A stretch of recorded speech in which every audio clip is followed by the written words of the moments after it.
신년 저녁기도회 첫째 날 오신 여러분들을 환영하고요. 또한 온라인으로 함께 동참하는 분들을 주의 이름으로 또한 축복합니다. 우리 옆에 분에게 잘 오셨습니다. 잘 오셨습니다. 우리 온라인으로 들으신 분들에게도 스스로에게 잘했다. 제가 항상 핸드폰을 가지고 오는데 우리 지금 온라인으로는 몇 분이 참석하고 계시나요? 32. 또 많은 분들이 또 온라인으로도 또 함께하고 계십니다. 잘 오셨고 또 기도하는 자리에 잘 함께 계십니다. 오늘은 첫째 날인데요. 오늘 말씀의 제목은 사명의 회복이라는 제목으로 말씀을 나누도록 하겠습니다. 인생을 살다 보면 여러분 잊지 못할 날이 있죠. 아이들이 태어난 그날, 내가 가게를 처음 오픈한 그날, 집을 사고 이사한 그날, 미국에 처음 온 그날, 여러분이 참 많은 기억에 남는 그날이 있을 것입니다. 제게는 2008년 11월 30일 날 주일이었어요. 그날을 제 인생 가운데 잊지 못하는 귀한 날로 기억을 하고 있습니다. 그날이 주일이었는데 그날도 다른 여러 날 주일과 마찬가지로 아내와 두 아이를 데리고 교회에 가서 이제 예배를 드렸습니다. 다른 날과 마찬가지로 찬양을 했고 기도를 했고 말씀을 들었습니다. 그런데 그날 예배를 마치고 집에 돌아오면서 제가 아내에게 이런 말을 했어요. 미국 갈 거다, 짐 싸자. 다른 날과 똑같은 어느 한 주일이었는데 그 주일날 하나님께서는 저의 입을 열어서 아내에게 미국 갈 거야, 준비하자 라는 말을 하게 했고, 그 말을 한 지 얼마 지나지 않아서 채 1년이 지나지 않아서 정말 하나님께서는 2009년 7월 10일 저희 가정을 미국으로 인도해 주셨습니다. 여러분, 저의 간증을 통해서 하나님께서는 고등학교 때 제게 목회자로서의 소명을 주셨다라는 말씀을 드렸습니다. 목회자로 부르신 그 부르심의 소명을 따라 신학교에 갔고 또 목회자로 여러 사역들을 하게 되었습니다. 교회에서는 이제 주일학교 아이들을 가르치는 전도사로서, 또 나중에는 이제 어린이집과 유치원을 운영하면서 아이들 섬기는 원장으로 아이들과 함께하는 시간이 행복하고 참 재미있었습니다. 덕분에 하나님께서 물질적인 축복도 주셨어요. 그래서 그 물질적인 축복으로 교회와 또한 선교사님들을 섬길 수 있었습니다. 하지만 하나님께서는 2008년 11월 30일 그 주일 설교를 통해서 그 담임 목사님의 설교를 듣는 그 내내 저의 마음에 하나님께서는 다른 소명을 주셨습니다. 그 소명의 내용은 이것이었습니다. 지금까지는 제가 양다리를 걸치고 있었어요. 교회 전도사로 사역을 하고 있었지만 또 다른 한편으로는 유치원 일을 하고 있었기 때문에 하나님께서는 제게 더 이상 양다리 걸치지 말고 나한테만 전적으로 헌신해라. 주님 말씀이 그랬어요. 전적으로 나에게 헌신해라 라는 말씀을 요구하시는 음성이었습니다. 처음에는 이제 그 음성에 순종하기 위해서 미국에 왔지만 그때만 해도 제가 이민 목회를 하리라고는 정말 0.00001%도 생각해 본 적이 없었을 때입니다. 제가 한국에 있으면 유치원이 눈앞에 보이니까 하나님께서 완전히 내려놓게 하시려고 미국으로 보내시는구나 라는 생각을 했어요. 그 당시는 한 3년 정도 몇 년 정도 공부한 다음에 이제 마음의 소원으로 품고 있었던 한국으로 가서 농어촌 교회를 섬기는 것이 제가 받은 소명인 줄 알았습니다. 하지만 하나님께서는 제게 다시 2012년 11월 2일, 우리 여러분들 그때 여기 투표하셨던 분들이 계시죠? 저를 담임 목사로 오라고, 아니면 뭐 투표 안 하신 분들도 계실 것 같습니다. 그때 하나님의 또 다른 부름으로, 또 다른 사명으로 샬롯에 오게 되었고 지금까지 그 사명을 감당하게 되었습니다. 저는 목회자로서 하나님께 소명을 받았습니다. 콜링, 부르심을 받았습니다. 그렇지만 하나님께서는 지금까지 제게 여러 사명들을 주셨습니다. 그래서 저는 하나님께서 주신 그 사명의 인도하심 따라 지금 이 시간 이곳에 있게 된 줄 믿습니다. 제가 방금 짧게 저의 이야기를 하면서 저는 두 가지의 단어를 썼습니다. 소명이란 말을 썼고요, 그리고 사명이란 말을 썼습니다. 비슷하지만 여러분 각각의 의미가 다르다는 것을 여러분이 이 시간을 통해서 깨닫는 시간 되기를 원합니다. 여러분, 소명은요 영어로 콜링이라고 합니다. 콜링. 소명의 이 사전적 의미는 임금이 신하를 부르는 명령이라고 되어 있는데, 다른 말로 너는 이제 내 신하야 라는 거예요. 너는 이제 내 신하가 됐어 라는 왕의 명령이 곧 소명이 되는 것입니다. 그런데 이 소명이 신앙적 의미에서는 사람이 하나님의 일을 하도록 하나님의 부르심을 받는 것이 소명입니다. 우리가 하나님으로부터 하나님의 일을 하라고 부름 받는 것이 곧 소명이 되는 것입니다. 곧 하나님의 부르심, 곧 콜링이 곧 소명이 되는 것입니다. 사도 바울은요, 자신을 부르신 하나님의 소명에 대해서 로마서 1장 1절에 이렇게 기록했습니다. 예수 그리스도의 종 바울은 사도로 부르심을 받아 하나님의 복음을 위하여 택정함을 입었나니. 그러니까 사도 바울이 고백합니다. 하나님께서 나를 부르셨습니다. 하나님의 일을 감당하는 사도가 되게 하기 위해서 나에게 콜링, 소명을 주셨습니다 라는 이야기를 합니다. 근데 여러분, 이 소명은요, 근데 여러분 우리가 오해하는 게 목회자들, 선교사들의 이야기가 아닙니다. 하나님께서는 여러분을 하나님의 자녀로 콜링 부르셨습니다. 하나님께서는 여러분을 예수 그리스도의 제자로 부르신 줄 믿습니다. 그래서 이 기도에 함께하는 분들, 여러분은 다 어떤 사람입니까? 하나님의 콜링, 하나님으로부터 소명을 받은, 구원받은 백성임을 잊지 않아야 됩니다.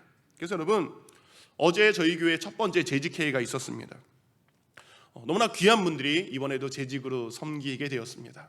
우리 재직 집사님들도 마찬가지예요. 내가 재직을 하고 싶어서 한 것이 아니라 이 모든 것은 하나님의 계획하신 것이고 하나님이 뜻하신 일이 있어서 나로 하여금 이때 재직으로 부르셨다라는 겁니다.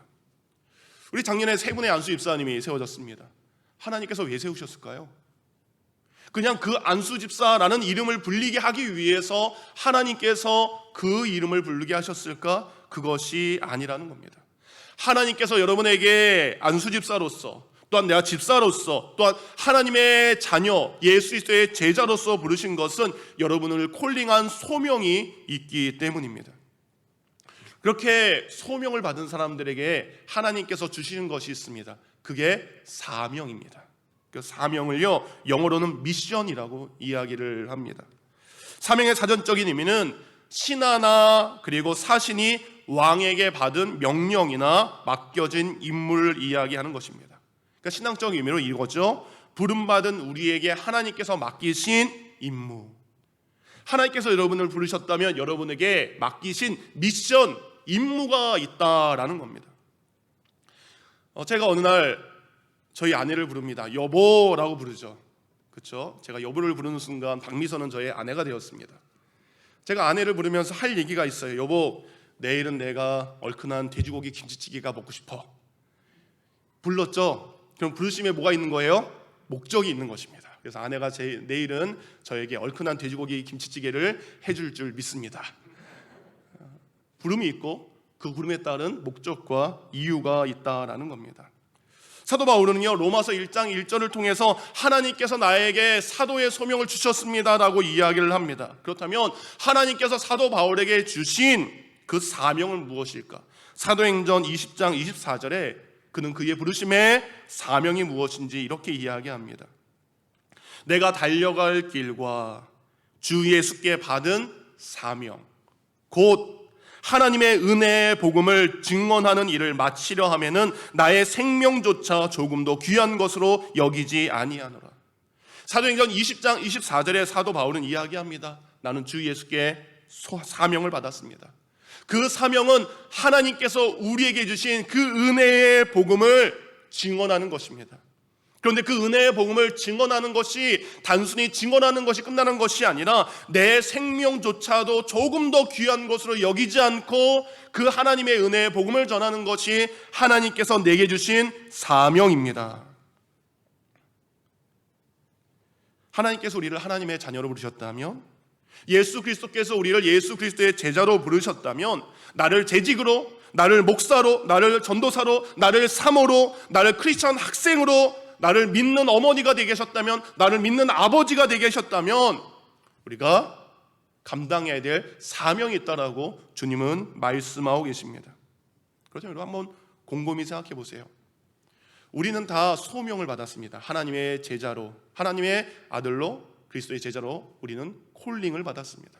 그렇다면 여러분은 부름받은 소명자로서 지난 믿음의 기간 동안 어떤 믿음의 사명을 감당하셨습니까? 그리고 지금 하나님께서 여러분에 맡기신 어떤 믿음의 사명들을 감당하고 오늘 하루를 살고 계셨습니까? 오늘 본문을 보면 느헤미야에 관한 말씀입니다. 느헤미야는요, 하나님께서 주신 또 다른 사명을 마음에 품는 장면이 오늘 기록되어 있습니다. 이스라엘 백성들이 하나님의 명령에 따라 고국 이스라엘 백성들로 돌아갔습니다. 근데 이스라엘 백성들이 고국으로 돌아갔지만 그들 눈앞에 펼쳐진 현실이 있었습니다. 큰 꿈을 가지고 내가 부름받았어요. 내가 목사로서, 내가 재직으로서, 내가 연구재직으로서 하나님께서 내게 큰 꿈을 주시고 내게 사명을 주셨습니다. 그래서 그 사명을 가진 이스라엘 백성들이 고향으로 돌아갔어요. 근데 고향에 보여진 상황은 오늘 본문에 이렇게 나와 있습니다. 3절입니다. 그들이 내게 이르되 사로잡힘을 면하고 남아있는 자들이 그 지방 거기에서 큰 환난을 당하고 능욕을 받으며 예루살렘 성은 허물어지고 성문을 불탔다 하는지라 라고 되어 있습니다. 하나님께서 돌아가게 하셨으니까 좋은 일만 있을 줄 알았어요. 하나님께서 미국으로 인도하셨으니까 좋은 일만 있을 줄 알았습니다. 하나님께서 내게 이렇게 귀한 직분자의 사명을 주셨고, 하나님께서 나로 하여금 이런 가게를 하게 하셨고, 하나님께서 나로 하여금 이런 일을 하게 하셨다는 것, 여러 가지 우리 꿈과 희망을 가지고 그 일을 시작했습니다. 그런데 눈앞에 보이는 현실은 처참하고 황폐한 예루살렘의 모습을 보면서 그 소명과 그 부르심과 내가 감당해야 될 사명이 다 무너진 것을 보게 됩니다. 소명받은 자가 사명을 감당하지 못하니까 여러분 무슨 뜻이 생긴지 아십니까? 패배의식이 생깁니다. 실패의식이 생깁니다. 우리는 아무것도 못해. 나는 아무것도 할 수 없어. 지금 이스라엘 백성들은 그런 의미입니다. 실패를 맛봤더니 여러 번 노력했는데 더 이상 안 된 것을 보고 그는 실패와 좌절 가운데 아무것도 하지 못하는 이스라엘 백성들의 모습을 느헤미야는 들려지게 됩니다. 하나님께서는 그렇게 실패와 좌절 가운데 있는 이스라엘 백성들에게 다시 한번 그들의 사명을 회복하기 위해서 한 사람에게, 곧 느헤미야 한 사람에게 그 사명을 주시고, 그로 인해서 한 사람의 사명이 회복되니까 이스라엘 전체의 사명이 회복되게 된 줄 믿습니다. 여러분 가정에서요, 여러분의 한 사람이 먼저 회복되면 여러분 가정이 회복되는 줄 믿습니다. 내가 일하는 일터에서 내가 회복되면 내가 일하는 일터가 회복되는 것입니다. 내가 섬기는 교회에서 내가 회복되면, 내 믿음이 다시 세워지면 우리 교회가 재건되는 줄 믿습니다. 느헤미야서를 읽다 보면 느헤미야의 모습을 기록하고 있습니다. 느헤미야는 기도하는 모습이 기록되어 있고, 느헤미야는 말씀에 순종하는 모습이 기록되어 있고, 그리고 동족 이스라엘 백성들의 아픔을 보면서 그들의 아픔을 사랑하는 긍휼히 여기는 마음을 가지고 있습니다. 참된 믿음을 가지고 있는 사람인 것을 알 수 있습니다. 그 하나님의 백성으로 부름받은 느헤미야가 지금 여러분 어디에 있습니까? 그 하나님의 백성으로 부름받았으면 하나님이 머물고 계신 성전이 있는 예루살렘에 있어야 되는데, 오늘 느헤미야가 있는 곳은 성전이 아닌 페르시아라는 곳에 포로로 끌려가서 그곳에서 하나님의 백성으로 지내고 있는 것을 알 수 있습니다. 곧 느헤미야가 하나님의 백성으로 부름받았지만 그가 하나님을 예배할 수 있는 곳에 있는 것이 아니라 하나님의 부름을 받았지만 하나님을 예배할 수 없는 곳에 부름을 받았다는 겁니다. 그렇지만 그는 하나님을 예배할 수 없는 그 황폐한 곳에서도, 페르시아의 노예로 살면서, 종으로 살면서도 그는 하나님의 백성답게 살고 있는 모습을 오늘 우리에게 보여주고 있습니다. 하나님의 사명은 누굴 통해 회복됩니까? 고난 가운데서도 그 사명을 잃지 않고 버티고 있는 그 한 사람을 통해서 그 사명이 재건되는 줄 믿습니다. 모든 가족 식구들이 좌절과 낙심 가운데 있을 때 믿음의 아버지가 그 소명을 잃어버리지 않고 믿음으로 버티고 있으면 하나님이 그 가정을 일으켜 세우는 줄 믿습니다. 아무리 교회가 어려워진다 할지라도 믿음으로 그 자리를 버티고 있는 그 한 사람에게 주신 사명을 통해서 교회가 일어나게 되는 줄 믿습니다. 사랑하는 성도님들, 우리가 하나님의 자녀로 예수 그리스도의 제자로 우리가 교회에서 하나님을 믿는 자답게 살아가는 건 너무 쉽습니다. 그렇죠. 교회 안에서 예배하는 건 너무 쉽습니다. 교회 안에서 기도하는 거 쉽습니다. 교회 안에서 예수님의 제자답게 살아가는 것은 너무나 쉽습니다. 그런데 여러분, 우리가 살아가야 될 곳은 교회에 머무는 시간보다 저 세상에서 머물러야 될 시간이 훨씬 더 많다라는 겁니다. 느헤미야도 마찬가지입니다.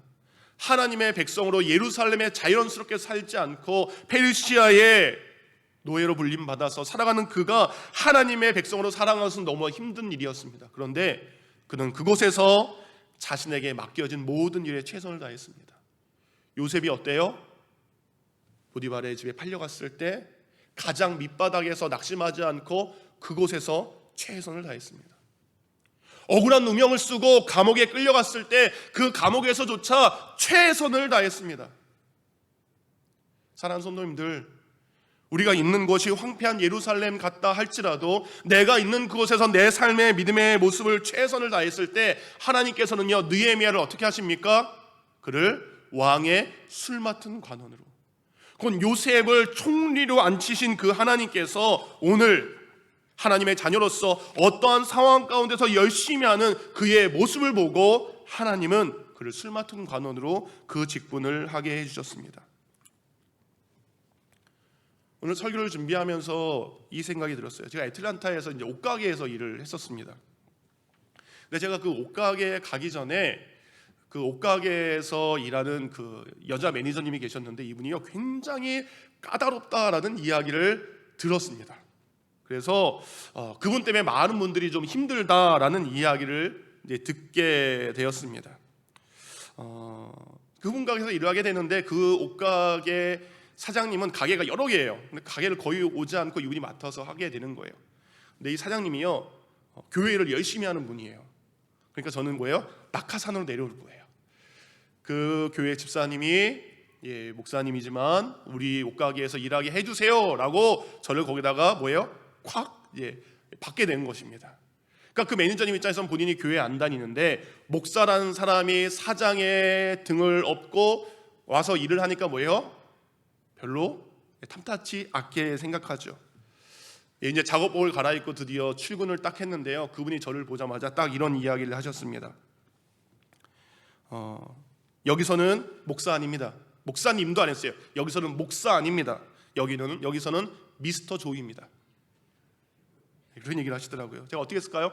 예, 맞습니다. 저는 여기서 목사가 아닙니다. 저를 미스터 조라고 부르시면 됩니다 라는 이야기를 드렸습니다. 그 다음부터 제가 그분을 보면서 하나님께서 주신 지혜가 있었어요. 출근하는 날이 되었을 때 제가 가게를 출근하자마자 가장 먼저 한 것이 뭔지 아십니까? 그 까다로운 매니저님에게 집에서 챙겨온 과일을 깎고 간식을 챙겨서 따끈따끈한 모닝 커피와 함께 좋은 아침입니다 라고 이야기하면서 매일마다, 정말 거기 가게에서 일할 때마다 매일같이 간식과 커피를 대접했던 것이 제가 출근하면 첫 번째 했던 일입니다. 근데 제가 그것만 했을까요? 아닙니다. 정말 열심히 일을 했습니다. 제가 중간에 쉬는 시간이 유일하게 덤스터에 쓰레기 갖다 버리는 시간이에요. 바깥에 시원한 공기 마시면서 농땡이 피는 5분을 제외하고는 정말 최선을 다해서 일했습니다. 그때 제가 일했던 가게가 옷가게가 2만 스퀘어핏이었어요. 정말 운동화가 다를 정도로 정말 열심히 했습니다. 그 결과 제가 그 가게를 그만두고 이제 떠나올 때 그분이 제게 이런 이야기를 했어요. 아이고 수고하셨습니다 라고 하면서 저한테 뭐예요? 미스터 조 수고했습니다 라는 이야기와 함께 조 목사님 수고하셨습니다 라는 이야기를 듣고 떠나오게 되었습니다. 우리가 그리스도인이랍니다. 그리스도인이라면 세상 사람들이 인정할 수 있도록 어디서 무엇을 하든지 최선을 다하는 게 우리의 모습이 되어야 될 줄 믿습니다. 이렇게 이방인임에도 불구하고 열심히 자신의 삶에 헌신한 느헤미야는 왕의 궁궐에 술 맡은 관원으로 살면서 이제는 부귀영화를 누리며 행복하게 살아가고 있습니다.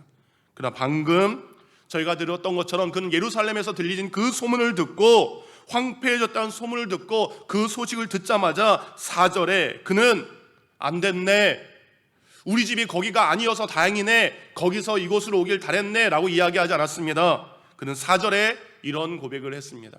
함께 있습니다. 시작. 내가 이 말을 듣고 앉아서 울고 수일 동안 슬퍼하며 하늘의 하나님 앞에 금식하여 기도하여 라고 되어 있습니다. 정말 다행이네, 우리가 거기 있지 않아서. 이런 이야기 하지 않았습니다. 민족의 고통 앞에 그는 슬퍼했습니다. 다른 사람 아픔에 그는 같이 아파했습니다. 근데 그 아픔의 정도가 뭐예요? 그들을 위해 금식까지 한 것이 오늘 느헤미야의 모습입니다. 느헤미야는요, 내가 이제 올라올 때까지 왔으니까 내가 그저 술 맡은 관원의 자리만 충실하면 된다라는 생각에 머물러 있지 않았습니다. 여러분, 그가 지금 하는 일은 전혀 문제가 없습니다. 오히려 왕의 총애를 너무너무 잘 받고 있습니다. 2장에 보니까 느헤미야가 수심이 근심이 차가지고 얼굴이 별로 안 좋아할 때 왕이 오히려 걱정해줘요. 무슨 일이냐라고 건강을 물을 정도로 왕의 총애를 받고 있었던 사람들입니다. 사람에도 불구하고 그는 이스라엘 백성들의 이야기를 듣고 슬퍼하며 아파하기 시작합니다. 그동안 왕의 신하로서 최선을 다해서 살았던 그가 이제 하나님의 백성의 사명을 재건하기 위한 하나님의 마음을 품고 기도하기 시작한 것입니다.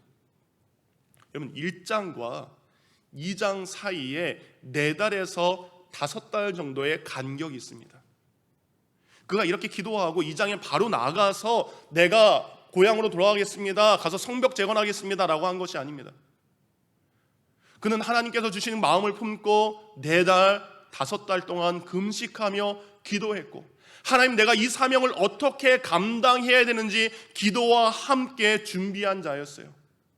기도와 함께 준비했으니까 어떻게 돼요? 왕이 필요한 것을 묻자 제가 가면 성문과 성벽을 재건해야 됩니다, 우리나라에는 나무가 없으니 나무를 주세요라고 이야기할 정도로 그런 기도와 함께 그 사명을 어떻게 감당해야 되는지 4달과 5달 동안 준비한 것을 알 수 있습니다. 방금 말씀드린 대로 하나님께서 느헤미야에게 주신 사명은 바로 무너진 성벽을 재건하는 것입니다. 단순히 무너진 건물을 눈에 보이도록 세우는 것이 그의 사명이 아니었습니다. 성벽을 재건하는 일은 공사의 내용이 아닙니다. 여러 가지 의미가 있는데, 먼저 하나님의 성전을, 예루살렘 성 밖에 있는 대적부터 하나님의 성을 보호하기 위해 성벽을 재건하는 것입니다. 여러분, 이스라엘 백성들은 항상 예루살렘 중심으로 살았던 이스라엘 백성들입니다. 그 이스라엘 백성들, 그들이 성벽을 재건함을 통해서 우리가 하나님의 백성이구나라는 이 정체성을 회복하는 것, 우리가 하나님의 일을 부름받았고 하나님의 일을 하도록 부름받은 자임을 바로 성벽 재건을 통해 그들은 사명을 회복하게 되는 겁니다. 하나님의 사명을 품고 이제 2장에 그는 예루살렘으로 돌아가게 되고요, 백성들에게 이런 이야기를 합니다. 우리가 하나님의 역사를 만들어 가야 됩니다. 하나님이 원하시는 미래에 도전해야 됩니다. 하나님이 함께 하시는 믿음의 일들을 우리가 경험해야 됩니다 라고 백성들에게 자신의 사명을 이야기하게 됩니다. 느헤미야는 이야기합니다. 나의 소명이 나의 한 사람의 사명이 아니라 우리 모두의 사명이 되기를 원합니다. 그래서 2장에 보니까요, 느헤미야의 사명을 들은 이스라엘 백성들의 반응이 나와요. 3장부터 쭉 나오게 되는데, 모든 백성은 느헤미야의 사명을 자신의 사명으로 받아들이게 되는 장면이 나옵니다. 느헤미야의 사명을 자신의 받고 순종한 이스라엘 백성들의 마음이 뜨거워졌고, 그리고 오랜 동안 잊고 있었던, 맞다, 내가 하나님의 자녀이구나 라는 정체성을 그들이 회복하게 됩니다. 그리고 성벽의 재건이 하나님께서 자신들에게 주어진 사명임을 깨닫고 동참하게 됩니다. 그들이 해야 될 성벽은요, 길이가 4마일 정도 됩니다. 4마일 정도 되고요, 두께가 1m 정도 됩니다. 더 두꺼울 수도 있습니다. 높이는 5m 정도 되는 성벽입니다. 근데 느헤미야가 그 사명을 품고, 느헤미야가 그 사명을 이스라엘 백성들과 함께 이야기했을 때, 백성들의 마음이 하나가 되었을 때 그 성벽은 여러분 52일 만에 완공이 되었습니다. 52일 만에 그 성벽이 완공되었고 하나님 앞에 기쁨의 예배를 드릴 수 있게 되었습니다. 사랑하는 성도님들, 근데 여기서 끝나지가 않아요. 하나님의 백성이 하나님의 사명을 회복해서 하나님이 기뻐하시는 성벽을 재건했을 때, 여러분 내일부터 우리 또한 목사님들, 전도사님이 말씀을 전하시게 되는데 어떤 일이 일어나는지 아십니까? 성벽을 재건했을 뿐인데 기도의 재건이 일어나게 됩니다. 공동체의 재건이 일어나게 됩니다. 예배의 재건이 일어나게 됩니다. 각 가정 가운데, 이스라엘 백성 가운데 잃어버렸던 기쁨과 감사가 사명을 감당하니까 그 모든 것이 회복되는 겁니다. 회복되는 믿음의 놀라운 일들이 일어나게 된 것입니다. 사랑하는 성도님들, 하나님이 여러분을 소명자로 부르셨습니다. 하나님 여러분을 사명자로 부르셨습니다. 여러분, 하나님께서요, 이 성벽을 재건하는 건 건축일이죠. 그러면 건축업자한테 불렀어야죠. 그렇죠? 느헤미야가 건축업자가 아니잖아요. 느헤미야가 부자가 아니잖아요. 그저 그는 왕의 술을 맡은 관원일 뿐입니다. 그런데 오늘 느헤미야 1장 11절은 이렇게 끝납니다. 그때 내가 왕의 술 관원이 되었느니라. 이게 뭔지 아십니까? 하나님께서 왜 내게 술 맡은 관원이 되게 하셨는지 그때 깨닫게 된 것입니다. 내가 예루살렘에 살다가 포로로 이 먼 페르시아까지 끌려왔지만 내가 열심히 수고하고 노력하고 최선을 다해서 하나님께서 나로 하여금 술 맡은 관원이 되게 하신 것은 나로 사명을 품게 하시고 나의 사명을 통해서 이스라엘 백성들의 사명을 이루기 위한 하나님의 뜻이었던 것을 깨닫게 된 것입니다. 사랑하는 성도들, 하나님께서 여러분에게 주신 사명들이 다 있습니다. 여러분, 아이들을 처음 낳았을 때, 여러분 부모로서 아이를 처음 낳았을 때 품었던 마음이 사명이죠. 하나님, 내가 이 아이를 믿음으로 잘 키우기를 원합니다. 그것이 부모로서 자녀에게 받은 첫 번째 사명입니다. 하나님께서 여러분에게 일할 수 있는 일터를 주셨습니다. 하나님, 내게 주신 이 일터, 그 일을 내가 할 수 있도록 도와주시니 감사합니다. 그 첫 번째 마음을 들었던, 그래서 하나님, 내게 주신 이 일터를 통해서 내가 하나님 앞에 이렇게 헌신하기를 원합니다. 내게 주신 이 일터를 통해서 내가 이렇게 사명 감당하기를 원합니다 라는 첫 번째 부름의 사명이 여러분 모두에게 있었는 줄 믿습니다. 목회자도 마찬가지입니다. 하나님께서 목회자로 부르셨을 때 내게 주신 사명, 근데 우리는 이스라엘 백성들이 실패했던 것처럼, 이스라엘 백성들이 좌절했던 것처럼 그 사명을 잊어버리고 살아갈 때가 너무나 많다라는 겁니다. 아이들을 키울 때도 아이들과 부딪히는 수많은 문제 때문에, 어려움 때문에 그 아이를 믿음으로 키워야 되는 부모의 사명을 우리는 잃어버릴 때가 있습니다. 하나님께서 내게 주신 일터를 주셨음에도 불구하고 이 일터를 통해서 하나님께 영광 올려드려야 될 그 사명을 우리는 잃어버릴 때가 너무나 많은 줄 믿습니다. 사랑하는 성도님들, 하나님께서 여러분에게 주신 그 사명, 그 사명을 회복할 때 내일부터 일어나게 될 그 모든 믿음의 일들이 재건되게 될 줄 믿습니다. 끝까지 믿음을 포기하지 않고 믿음을 지키며 살았던 느헤미야 한 사람의 사명이 많은 이스라엘 백성의 마음을 뜨겁게 하고, 그리고 온 이스라엘 백성들이 땀 흘리게 하고 한 마음을 품게 하고 한 마음을 모여서 하나님을 예배하는 믿음의 놀라운 일 뒤에 여러분 어떻게 이런 일이 일어난지 아십니까? 느헤미야 12장 43절 말씀입니다. 온 백성이 어떻게 합니까? 이날에 우리가 큰 제사를 드리고 심히 즐거워하였으니 이는 하나님이 크게 즐거워하게 하셨습니다. 부녀와 아이들이 즐거워했고, 그리고 예루살렘에 즐거워하는 소리가 사방으로 울려 퍼지게 됐음을 성경은 기록을 하고 있습니다. 사명을 순종했던 한 사람을 통해서 부녀, 아내들이, 아이들이 함께 즐거워하게 됐다. 교회가 예루살렘에 즐거워하게 됐고 예루살렘의 즐거움의 소리가 세상 밖으로 흘러가게 됐다라고 성경은 느헤미야가 끝나고 있습니다. 사랑하는 성도님들, 하나님께서 여러분에게 주신 사명을 회복하기를 원합니다.